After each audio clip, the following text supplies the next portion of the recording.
Hello guys, तो ये golden boy का एपिसोड नंबर 6 और लास्ट एपिसोड है।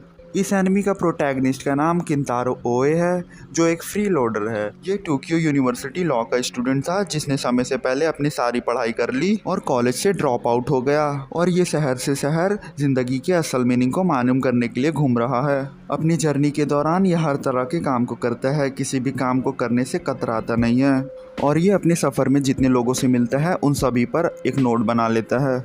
लोगों की पर्सनैलिटी, हॉबी और वर्क, लोगों की पर्सनल लाइफ तक को नहीं छोड़ता है, सभी को नोट्स में लिख लेता है उनके फिगर के साथ। एपिसोड 6 अब यहाँ से शुरू होता है। एनिमेशन प्रोडक्शन स्टूडियो में किंतारो जॉब के लिए आया हुआ है। रिक्रूट करने वाला कहता है, एडवर्टाइजमेंट में हमने क्लियरली लिखा था कि हमें कार वाला आदमी चाहिए। किंतारो कहता है, मेरा साइकिल बहुत प्यारा है, मैं इससे कड़ी मेहनत कर सकता हूँ सर। रिक्रूट करने वाला बहुत ज़्यादा गुस्सा होते हुए कहता है कि कार और साइकिल में बहुत ज़्यादा डिफरेंस होता है। अबे उतने में एक लड़की आती है जो किंतारो को चाय देती है और बताती है यहाँ का वर्किंग कंडीशन इतना ज़्यादा हार्ड है कि बहुत कम ही लोग यहाँ अप्लाई करते हैं। डिसअपॉइंट वाले फेस बना के वो बॉस स्टाफ से कहता है, इन्फॉर्मेशन शेयर करने के लिए थैंक्स। फिर वो बॉस किंतारो को आज से ज्वाइन करने को कहता है। किंतारो खुशी खुशी एक्सेप्ट कर लेता है। वो लड़की का नाम चियो रहता है और चियो किंतारो को ऑफिस दिखाती है। एनिमेटर लोग अपने डेस्क में और नीचे सोए रहता है, पूरा आसपास कूड़ा कचड़ा भी फैला हुआ रहता है। किंतारो सुबह सुबह एनिमेटर लोग के घर से ड्राइंग पेज लेके आता है जो एनिमेटर लोग तैयार किया रहता है। किंतारो प्रोडक्शन एडमिनिस्ट्रेटर के तौर पे काम करता है, जिसका काम रहता है एक एनिमेटर का तैयार किया हुआ ड्राइंग को दूसरा एनिमेटर के पास लेके जाना। किंतारो का ट्रेनिंग चल रहा है तो उसे साफ सफाई भी करना पड़ रहा है। एक एनिमेशन प्रोड्यूस करने में ऐसे बहुत सारे काम किए जाते हैं जो किंतारो ने कभी सोचा ही नहीं था, इसलिए किंतारो कहता है ये बहुत ही ज़्यादा एजुकेशनल है। किंतारो बताता है कि एनिमेटर सबको 2 ग्रुप में डिवाइड किया जाता है, एक की एनिमेटर होते हैं और एक दूसरे जिसमें बाकी सारे एनिमेटर आते हैं। की एनिमेटर वो होता है जो कैरेक्टर के मोशन पे गौर करता है और उसे बनाता है। एक कैरेक्टर को मूव कराने के लिए उसे बहुत सारे पेज ड्रॉ करने पड़ते हैं, ये बहुत ज़्यादा टाइम लेने वाला काम है, किंतारो कहता है। किंतारो की एनिमेटर का ड्राइंग देखकर कहता है, क्या इतना डिटेल में वो सब ड्रॉ करना सही है? वो एनिमेटर किंतारो से कहता है, इस एनिमेशन स्टूडियो ने बहुत सारे अडल्ट एनिमी प्रोजेक्ट भी किए हैं। किंतारो स्केच का ऊपर वाला देखकर कहता है, ये देखने से साकुरा नाम की मॉडल का दिख रहा है। एनिमेटर कहता है, तुमने बिल्कुल सही पकड़ा है। फिर एनिमेटर वो मैगजीन दिखाता है जहाँ से उसने वो डिज़ाइन को उठाया रहता है। किंतारो देख के बहुत मुस्कुराने लग जाता है। किंतारो फिर पेज में बना के कहता है, मुझे इस तरह का शेप पसंद आता है। कि एनिमेटर किंतारो की ड्राइंग देखकर कहता है, तुम तो बड़ी अच्छा ड्राइंग बनाते हो। किंतारो कहता है, लगभग मैं हर रोज़ ड्राइंग करता हूँ। बॉस आता है और गुस्सा करते हुए किंतारो से कहता है, मैंने तुम्हें क्लीनिंग करने को कहा था, गपशप करने को नहीं। किंतारो आई एम सो सॉरी कहकर झाड़ू पकड़ के शुरू हो जाता है। फिर वो मांगा का ऑथर आता है अपने मैनेजर के साथ, जो पहले से ही काफ़ी मशहूर ऑथर रहता है। फिर किंतारो पोस्टर की तरफ देखते हुए कहता है, ये तो वही मशहूर ऑथर है जो सेक्सुअल फीलिंग के अराउंड स्टोरी बहुत कमाल का बनाता है। और कहता है, ये तो वही ऑसम अमेजिंग ऑथर है जो बीमार, हैंडसम और रईस है। डायरेक्टर ऑथर से कहता है, देखो ऐसा ऐसा है, पिक्चर कंप्लीट होने के बाद ऐसा दिखेगा। ऑथर डायरेक्टर से कहता है कि मैं चाहता हूँ तुम इस सीन को ऐसा बनाओ कि सभी लोग इस सीन को पकड़ सके, मैं सारे ऑडियंस का दिल जीतना चाहता हूँ। डायरेक्टर कहता है, मैं इस सीन को ऐसा बनाऊंगा कि सभी लोगों के दिल को असर करेगा। किंतारो कुदक कर ऑटोग्राफ मांगता है। ऑथर की सेक्रेटरी गुस्सा हो जाती है। ऑथर तुरंत ही पेन कॉपी छीन कर ऑटोग्राफ दे देता है। ऑथर की सेक्रेटरी एनिमेशन स्टूडियो के बॉस से पूछती है, सिर्फ 1.5 महीना बाकी है, डेडलाइन तक तुम लोग कंप्लीट कर पाओगे कि नहीं? मिस्टर बॉस कहता है कि मिस्टर ऑथर का डिज़ाइन कुछ ज़्यादा ही डिटेल वाला है तो काम करने में थोड़ी मुश्किल हो रही है। बॉस मैन कहता है कि ओवर टाइम करके हम लोग गैप को मेकअप कर लेंगे।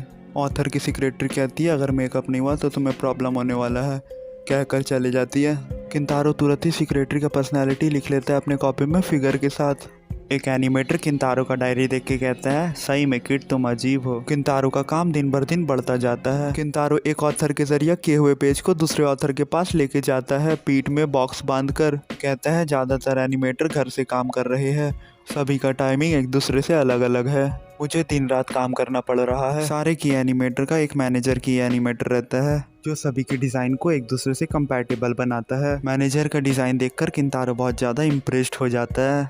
किंतारो से पूछता है, क्या तुम अभी फिर ड्राइंग कलेक्ट करने जाओगे? किंतारो रिप्लाई देता है, हाँ मुझे जाना है, तुम आते समय मेरे लिए मीट बॉल ला सकते हो। किंतारो हाँ कहता है तो बाकी सारे एनिमेटर भी अपने अपने खाने के पसंद की चीज़ों को किंतारो को लाने को कह देते हैं। किंतारो बताता है, जब एनिमेटर लोग ज़्यादा बिजी हो जाता है तो बाहर का फास्ट फूड खाना कम कर देता है और भारी मील खाना शुरू कर देता है। किंतारो उनके लिए सब्जी बनाने के बारे में सोचता है। चियो बाथरूम से निकलती है तो देखती है किंतारो सब्जी बना रहा है। किंतारो बताता है कि मैंने रेस्टोरेंट में पार्ट टाइम जॉब किया हुआ है। चियो कहती सही में तुम दूसरों की केयर करते हो किंतारो, और कहती है पकाने के बाद मुझे जरूर चखने का मौका देना। किंतारो कहता है ये कितनी स्वीट है, हमेशा मेरे से अच्छे से बात करती है। हर बार की तरह इस बार भी बाथरूम में घुस जाता है और गलत चीजें सोचने लग जाता है। लेकिन इस बार इसके ख्यालों के बीच हर बार की तरह लड़की नहीं आती, एक आदमी आता है, डायरेक्टर आता है। किंतारो के हाथ में चाकू रहता है। डायरेक्टर की आवाज सुन के रनिंग में हाथ पीछे घुमाता है तो डायरेक्टर का बाल कट जाता है। डायरेक्टर किंतारो को खूब मारता है। चियो मलहम पट्टी कर देती है। उसी मार खाए हुए हालत में किंतारो खाना बनाना कंप्लीट करता है। पूरा ऑफिस में कचरा फैला रहता है तो किंतारो सब कुछ समेट कर साफ कर देता है। एक स्टाफ किंतारो से पूछता है क्या ये सब तुमने किया है? किंतारो खुशी से कहता है हाँ मैंने किया है। तो स्टाफ किंतारो को मारकर कचड़े में डाल देता है। चियो किंतारो का मलहम पट्टी करते हुए बताती है कि तुम्हें किसी भी एनिमेटर के डेस्क को उसके बगैर परमिशन के नहीं छूना चाहिए।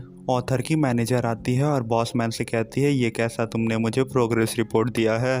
डेडलाइन आने में 3 हफ्ते बाकी है और तुमने अभी तक सिंगल सीन का भी फिल्म्ड नहीं किया है।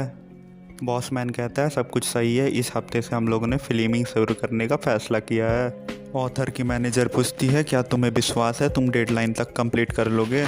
बॉस मैन कहता है डायरेक्टर का की एनिमेशन अभी धीरे चल रहा है, हम लोग आशा कर रहे हैं कि डेडलाइन को थोड़ा और आगे बढ़ाया जाएगा। सेक्रेटरी बहुत ज़्यादा गुस्सा होकर कहती है तुम मुझसे टाइम कैसे मांग सकते हो? मुझे लगता है तुम शुरुआती से टाइम मांगने की प्लानिंग कर रहे थे। डायरेक्टर कहता है नहीं नहीं ऐसा नहीं है, ये तो सिचुएशन की वजह से हुआ है। सेक्रेटरी कहती है हम लोग एक ऐसे बिजनेस में हैं जहां जिस दिन हम लोगों ने रिलीज़ करने का अनाउंस किया है उसी दिन रिलीज़ करना अति आवश्यक है। और कहती है हम लोग तुमसे नॉर्मल वर्क मांग रहे हैं, कोई मास्टरपीस की तुमसे उम्मीद नहीं कर रहे हैं। सेक्रेटरी बहुत ज़्यादा गुस्सा करती रहती है। पीछे से चियो-चान चाय लेकर आती रहती है। सेक्रेटरी का हाथ इस ट्रे पे लगता है और चाय सेक्रेटरी का ब्रेस्ट पे गिर जाता है। किंतारो तुरंत ही कपड़ा निकालकर सेक्रेटरी का उसको पोंछने लग जाता है। सेक्रेटरी को बहुत गुस्सा आता है और किंतारो को एक जोर का लपड़ जाती है। सेक्रेटरी का गुस्सा और बढ़ जाता है और कहती है अगर डेडलाइन तक काम नहीं हुआ तो मैं तुम्हारे ऑफिस को बंद करवा दूंगी। बॉसमैन सबको मोटिवेट करते रहता है कि डायरेक्टर के आते साथ ही हम लोग डिस्कस करेंगे कि कैसे कम समय में ज़्यादा एनिमी को कवर करना है। लेकिन उतने में ही फ़ोन कॉल आता है जिसे किंतारो उठाता है और वो बताता है कि डायरेक्टर का एक्सीडेंट हो गया और वो हॉस्पिटल में है। सारे स्टाफ ये सुनकर अपने डेस्क पे चल जाते हैं और बॉसमैन बहुत ज़्यादा गुस्सा हो जाता है और कहता है किंतारो तुम मेरे सामने मत आना वरना बहुत बुरा मारूंगा।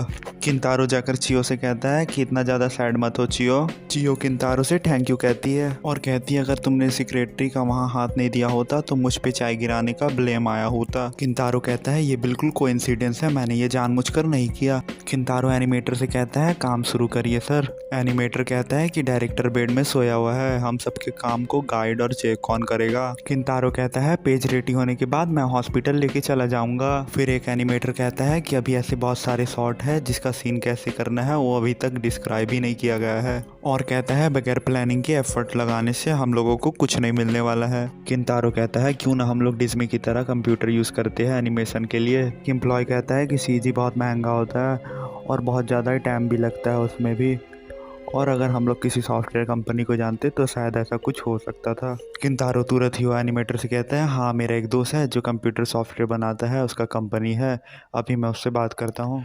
टीएन सॉफ्टवेयर कंपनी की बॉस को कॉल करता है। वो बॉस कहती है किंतारो मैंने तुम्हें कहाँ कहाँ नहीं ढूंढा, तुम मुझे कहीं नहीं मिले, फाइनली तुमने मुझे कॉल तो किया। किंतारो सीजी सॉफ्टवेयर के लिए पूछता है।